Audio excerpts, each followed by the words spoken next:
Good morning, class. Now, from here, the first derivation of the chapter is started, and as I have told you that in this, the methods of integration and differentiation will be used. So, I hope you have revised these two methods because now see this here on the board. This chapter is totally of derivations, and these derivations are not so easy derivations. These are mathematical derivations. So take care of this, especially bio students. Make command on these type of derivations, how to do these properly. And one more thing, this chapter and these derivations are very important in for the purpose of board exam. So starting the first derivation. So before this I have told you about AC, difference between AC and DC, and the peak values of AC and EMF. तो peak value of AC, जो AC की peak value होती है उसका representation I not से किया जाता है, और जो इंस्टेंटेनियस एक पर्टिकुलर साइकिल में किसी भी पॉइंट पर अगर हमें वैल्यू फाइंड करनी हो तो ये कहलाती है इंस्टेंटेनियस वैल्यू ऑफ एसी। इसका रिलेशन होता है I is equal to I not sine omega T, और ईएमएफ का रिलेशन होता है जाई इज इक्वल टू जाई नॉट साइन ओमेगा टी। तो सबसे पहला जो हेडिंग है, average value of AC over one complete cycle, this is your first heading.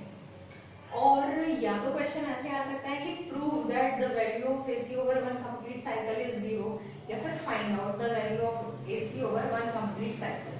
तो जैसे मैंने आपको बताया था, वन कंप्लीट साइकिल का मतलब इस तरह का होता है कि दोनों जो ये एलिवेशन और डिप्रेशन होते हैं उनको मिला के जो वैल्यू होती है एसी की वो जीरो होती है, एवरेज वैल्यू जीरो, क्योंकि करंट एक बार मैक्सिमम अप साइड होती है और एक बार मैक्सिमम डाउन साइड होती है।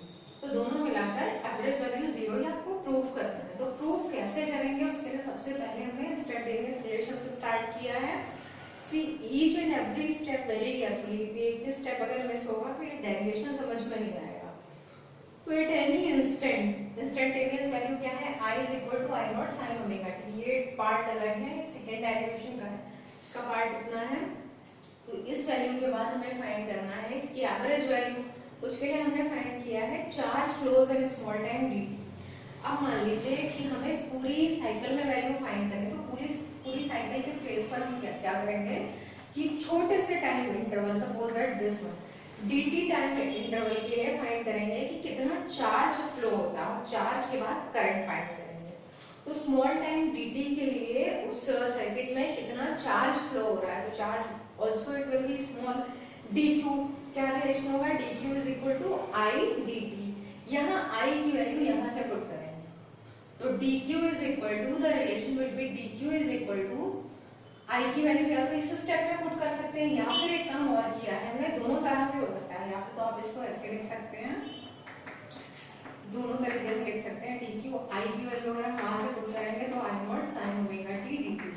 लेकिन इसको रिपीट करने की जगह दूसरा तरीका ये है, dq is equal to I dt के बाद में टोटल चार्ज फाइंड कर लीजिए। टोटल चार्ज के लिए क्या करेंगे, आपको पता है कि इस पूरे मेथड में जब भी हमें dq को q में कन्वर्ट करना होता है तो इस साइड में इंटीग्रेशन होता है। तो यहाँ पर इंटीग्रेशन ऑफ आई dt, यह इंटीग्रेशन की लिमिट क्या होगी वो हेडिंग से क्लियर है। इसमें हमें फाइंड करना है वन कंप्लीट साइकिल में। तो वन कंप्लीट साइकिल में आपको पता है टाइम कितना लगता है, t, टाइम पीरियड के इक्वल। जब हमने इसको इंटीग्रेट किया तो लिमिट्स क्या होंगी, 0 टू t और i dt। अब हमने क्या किया है, इस स्टेप को इसलिए हटाया मैंने, i की वैल्यू यहाँ पर पुट कर दी, तो i के प्लेस पर I not sine omega T dt। Clear. अब यहाँ से स्टार्ट होगा इंटीग्रेशन। तो सबसे पहले अब हमें इसको इंटीग्रेट करना है, लेकिन इसमें आई नॉट कांस्टेंट है, outside area, sign omega T का इंटीग्रेशन। तो याद रखिए साइन थीटा का इंटीग्रेशन माइनस कॉस थीटा होता है, तो साइन ओमेगा टी का होगा माइनस कॉस ओमेगा टी। लेकिन एंगल में डिफरेंशिएशन या इंटीग्रेशन एक बार सेपरेट होता है इन केसेस में। तो एंगल यहाँ है ओमेगा टी, तो जिसमें कि टी जो है वो कांस्टेंट है, इसका इंटीग्रेशन क्या हो जाएगा, ओमेगा। कहाँ पर आएगा ये, अपॉन में आएगा, क्योंकि इंटीग्रेशन में जो वेरिएबल्स होते हैं, जो कांस्टेंट्स होते हैं वो अपॉन में आते हैं। तो यहाँ I not sine omega T, इसका डिफरेंस पूरा integration minus cos omega T upon omega, limits as it is 0 to t। इसके बाद में क्या किया है, ये माइनस साइन आउटसाइड लिया है, ओमेगा भी आउटसाइड लिया है, और ओमेगा की वैल्यू होती है 2 पाई अपॉन 2। तो डायरेक्ट माइनस साइन बाहर लेकर ओमेगा की वैल्यू पुट कर दी। इसके अंदर क्या बचेगा, कॉस ओमेगा टी। अब cos ओमेगा टी में भी डायरेक्ट ये स्टेप्स आपको ऐसे ही लिखने हैं। अगर प्रॉब्लम होती है तो एक बार रफ में सॉल्व करके देख लीजिए। cos ओमेगा टी, तो cos ओमेगा टी का मतलब होगा cos 2 पाई अपॉन टी और इनटू स्मॉल टी। तो ओमेगा की वैल्यू ये है, स्मॉल टी ये है। लिमिट किसकी पुट करनी है आपको, स्मॉल टी की। लिमिट्स कैसे पुट करते हैं, अपर माइनस लोअर।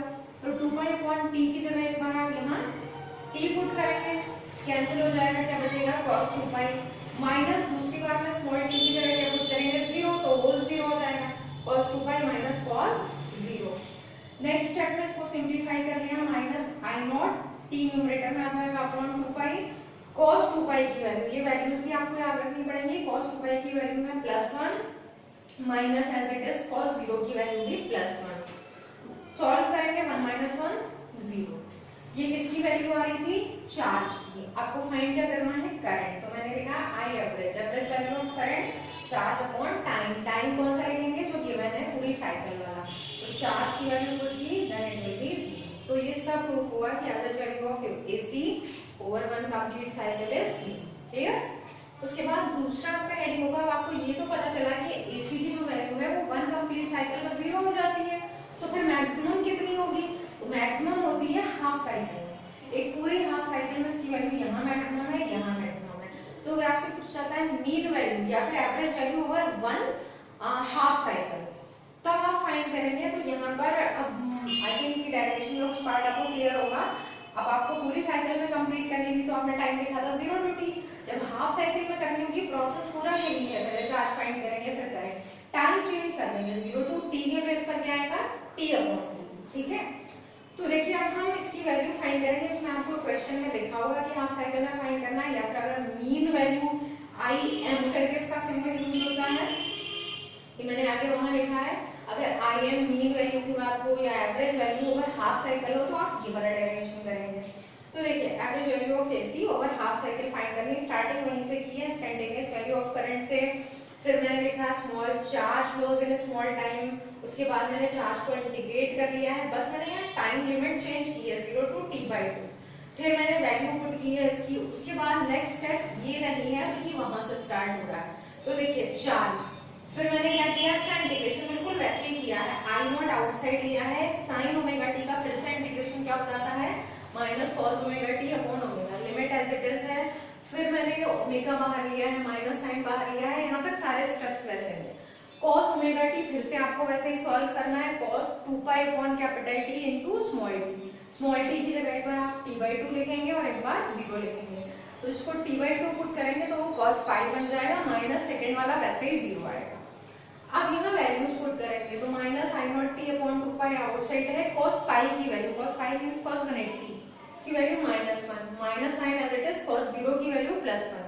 तो यहाँ क्या होता है, माइनस माइनस ये प्लस हो जाएगा 2, और ये जो साइन है वो भी जो है वो प्लस हो जाएगा। तो ये -2 और ये माइनस साइन, तो साइन भी प्लस हो जाता है। सॉल्व करेंगे, 2 से 2 कैंसिल हो जाएगा, आई नॉट टी अपॉन पाई।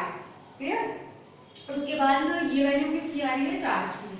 अब हम इसको करंट में पुट करेंगे तो इसका सिंबल आई एवरेज या आई मीन लिखा होगा, उसको पुट करेंगे तो q अपॉन, अब की बार टाइम चेंज कर दिया, चार्ज अपॉन टाइम होता है, टाइम क्या है t/2 is equal to, put किया है इसको 2q अपॉन t हो जाएगा, 2 अपॉन t वैल्यू पुट करेंगे, that will be 2 upon pi, ये t से t कैंसिल हो जाएगा, 2 अपॉन पाई आई नॉट।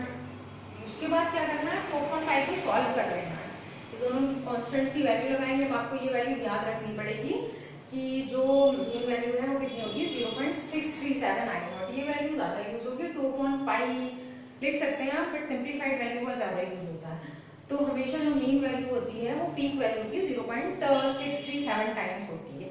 अच्छा, इसके बाद एक बात याद रखिएगा, जैसे मैंने ये सॉल्व किया था कि average value of AC over 1 half cycle, उसी तरह से आपको average value of EMF over half cycle भी फाइंड करना होगा। ये आपका इसके बाद का डेरिवेशन है, मैंने किया नहीं है because that derivation you will do yourself. आपको कैसे करना है, आपको जहां जहां मैंने आई सिंबल यूज किया है वहां वहां आपको सिंबल यूज करना होगा साई ईएमएफ का। सपोज दैट कैसे करेंगे, यहां से स्टार्ट करेगा, we know psi is equal to sine naught sine omega T.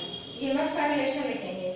EMF का रिलेशन लिखने के बाद आपको फाइंड करना है, जैसे हमने यहाँ चार्ज लिखा था क्योंकि चार्ज और करंट का रिलेशन होता है, लेकिन जब आप ईएमएफ लिखेंगे और ईएमएफ ही आपको फाइंड करना होगा, तो ईएमएफ वाले रिलेशन में आप एक काम करिएगा, यहाँ से स्टार्ट करेंगे तो ये लिखेंगे वी नो, और ये रिलेशन होता है आपको पता है चार्ज और ईएमएफ और रेजिस्टेंस के बीच में जो ओम्स लॉ का रिलेशन है V is equal to I R. तो उसी तरह से आप लिख देंगे Xi is equal to I R, और इसकी हेल्प से आप ड्राइव करेंगे। तो अगर आपको जो है इसमें करंट के टर्म्स में फाइंड करना है तो I is equal to Xi upon R हो जाएगा, और उसके बाद फिर लास्ट में आप इस रिलेशन में वैल्यू पुट कर देंगे। तो ईएमएफ वाला आपको सेल्फ ड्राइव करना है, इसी तरह से नेक्स्ट में भी ईएमएफ का आएगा। तो चलिए नेक्स्ट वाले डेरिवेशन पे आते हैं, आरएमएस और इफेक्टिव वैल्यू ऑफ ईसी। अब ये टॉपिक डिफरेंट है, वहाँ मीन वैल्यू थी, यहाँ पर इफेक्टिव वैल्यू है एसी की, या फिर इसको आरएमएस वैल्यू भी बोलते हैं, मीन स्क्वायर वैल्यू। इसको कैसे सॉल्व करते हैं, इसका मतलब ये डेफिनेशन क्या होती है इसकी इफेक्टिव वैल्यू की, इसका मतलब होता है it is that value of AC which produces the same heating effect in a circuit which is produced by the same value of DC for same time। जितना एक सर्किट है आपके पास उसमें डीसी फ्लो हो रही थी, जितने टाइम के लिए उसने जितना हीटिंग इफेक्ट प्रोड्यूस किया उतना ही हीटिंग इफेक्ट अगर एसी से सेम टाइम में प्रोड्यूस होता है तो एसी की वो वैल्यू कहलाती है इफेक्टिव वैल्यू या आरएमएस वैल्यू। इसको ड्राइव करने के लिए हमने लिखा कि मान लीजिए स्मॉल टाइम डीटी के लिए एसी फ्लो हो रही है तो उसमें स्मॉल हीटिंग इफेक्ट डीएच आ रहा है, उसका रिलेशन लिखा DH is equal to I square R DT. उसके बाद हमें टोटल हीट फाइंड करनी है, इधर इंटीग्रेशन हो जाएगा। उसके बाद क्या किया है, मान लीजिए कि आई इफेक्टिव वो वैल्यू है जिससे कि टोटल हीट कितनी प्रोड्यूस हो रही है एक कंप्लीट साइकिल में एच, तो हमने H is equal to I square R T relation को रिपीट किया है। ये स्टेप्स ऐसे हैं कि आपको इसको एक बार पूरे कंसंट्रेशन के साथ कमांड बनानी पड़ेगी, because I am also thinking कि बिना किसी लाइव क्लास के इसको समझाना थोड़ा सा टिपिकल हो रहा है, but understand it. If any problem comes then direct message to me, कोई भी स्टेप समझना है तो डायरेक्ट पूछिए मुझसे, ओके। तो देखिए यहाँ पर हीटिंग इफेक्ट का फॉर्मूला लिखा है इफेक्टिव स्क्वायर आरटी। अब क्या करना है हमें, ये जो हीट की वैल्यू है एच, ये लेफ्ट साइड में हीट आ रहा है ना, तो लेफ्ट साइड में ये वाली वैल्यू पुट कर देंगे, राइट साइड ऐसे रहेगी। तो देखिए इस वाले रिलेशन में एच के प्लेस पर ये पुट किया, राइट साइड में ये आ रहा है।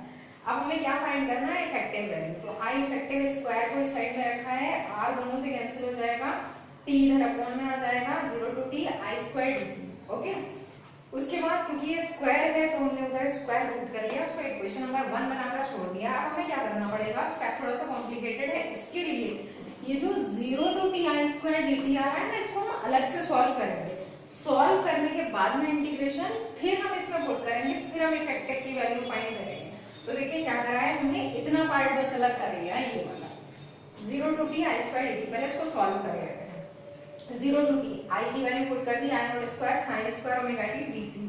कॉम्प्लिकेटेड इसलिए है क्योंकि यहाँ पर इंटीग्रेशन में स्क्वायर आ रहा है, अगर डायरेक्ट होता तो साइन ओमेगा टी का minus cos omega T upon omega हो जाता। अब यहाँ पर फिर से देखिए, यहाँ सॉल्व किया मैंने इतने पार्ट में, I not square as it is outside ले लिया है, साइन स्क्वायर ओमेगा टी का अभी इंटीग्रेशन नहीं हुआ है, यहाँ एक आइडेंटिटी लगाई है। वो आइडेंटिटी ये होती है कि साइन स्क्वायर थीटा को हम लिख सकते हैं 1 माइनस कॉस 2 थीटा अपॉन 2। अभी इंटीग्रेशन नहीं हुआ है, इंटीग्रेशन लिमिट्स वैसे लिखनी है 0 to T 1 minus cos 2 omega T upon 2 into dt, clear. अब हम इंटीग्रेशन करेंगे तो आई नॉट स्क्वायर, ये 2 अपॉन बाहर आ गया है 1, पता है इंटीग्रेशन वेरिएबल में कन्वर्ट हो जाएगा t माइनस इसका इंटीग्रेशन cos का sin 2 omega t upon 2 omega कहां से आ रहा है, ये वाला 2 नहीं है, ये आउटसाइड ले चुके हैं हम। मैंने भी आपको बताया था एंगल का सेपरेट होता है, तो cos 2 ओमेगा t का इंटीग्रेशन sin 2 ओमेगा t होगा, लेकिन एंगल 2 ओमेगा t का जब आप सेपरेट इंटीग्रेशन करेंगे t रिमूव हो जाएगा, बचेगा 2 ओमेगा और वो कहां आएगा अपॉन 0 टू t। उसके बाद थोड़ा सा स्टेप और देखिए आई नॉट स्क्वायर अपॉन 2। अब हमें लगानी है लिमिट्स, तो इतने पार्ट में लिमिट अलग लगानी है, अपर माइनस लोअर। इतने पार्ट में लिमिट लगाने के लिए ये कांस्टेंट बाहर लिखना पड़ेगा 1/2 ओमेगा, फिर यहाँ लिमिट लगाएंगे तो साइन, इसको सॉल्व कर लिया 2 ओमेगा टी है ना, टी को तो ऐसे लिखा 2 ओमेगा क्या बन जाएगा, ओमेगा 2 पाई अपॉन टी होता है, एक 2 ये है तो 4 पाई अपॉन टी, इसमें हमें लिमिट लगानी है 0 टू टी। अब हम इसको सॉल्व करेंगे, आई नॉट स्क्वायर अपॉन 2, ये t माइनस 0 t हो जाता है माइनस ये 1/2 ओमेगा है। इसको सॉल्व करेंगे, एक बार अपर लगाएंगे sin 4 पाई, लोअर लगाएंगे 0, I not square upon 2 t minus ये पूरा, क्योंकि sin 4 पाई हो या sin 0 सबकी वैल्यू 0 आएगी, तो t माइनस ये क्या हो जाएगा 0। सॉल्व किया, आई नॉट स्क्वायर t अपॉन 2, ये किसका आंसर आया, सिर्फ इतने पार्ट का आंसर आया। अब हम ये वाला आंसर जो है इसमें पुट करेंगे क्वेश्चन नंबर 1। तो I effective is equal to, ये वैल्यू वहां पुट करिए 1/√2 I। इसकी वैल्यू सॉल्व करेंगे तो 0.707 आएगा। तो इसका मतलब जो इफेक्टिव वैल्यू होती है वो मीन जो पीक वैल्यू ऑफ करंट है उसकी 0.707 टाइम्स होती है। इसी तरह से जो मैंने अभी किया है इसमें आपको ईएमएफ भी फाइंड करना होगा, तो right the heading EMF also और सॉल्व करिए। जहां जहां आई आ रहा है